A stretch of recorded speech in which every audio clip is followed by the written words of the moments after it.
Good morning, guys.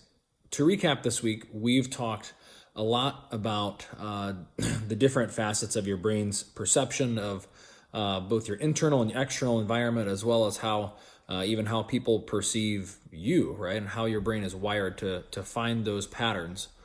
So lastly, today, I want to talk about really how I've used the whole virus scare and everything to bolster our patients' perception and love of chiropractic and for us and what we do and what our mission is.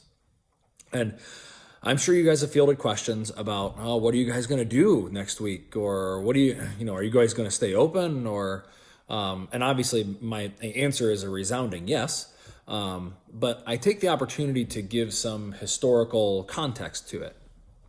So, all of you docs know the history, and likely, the UCAs do as well, that for the longest time, because chiropractic is really a relatively young profession, for the longest time, chiropractors did not have their own license to identify us as separate and distinct, practitioners or as a separate and distinct profession.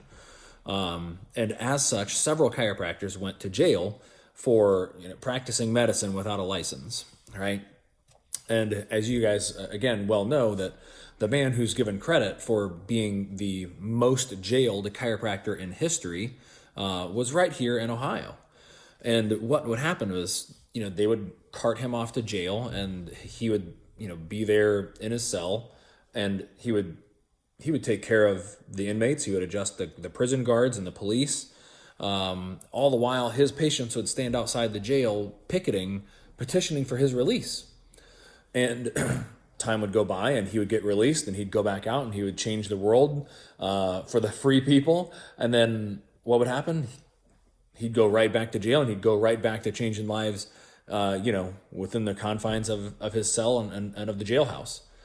And so my answer to everyone has simply been, yeah, you know what? After they cancel school and work and sporting events, and they quarantine people to their homes, I'm still going to come to work every day, right?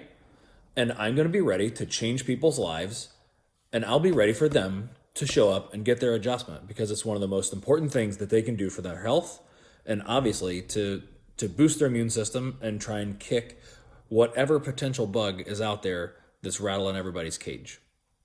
So share the passion for what it is that we do, and have a great Friday.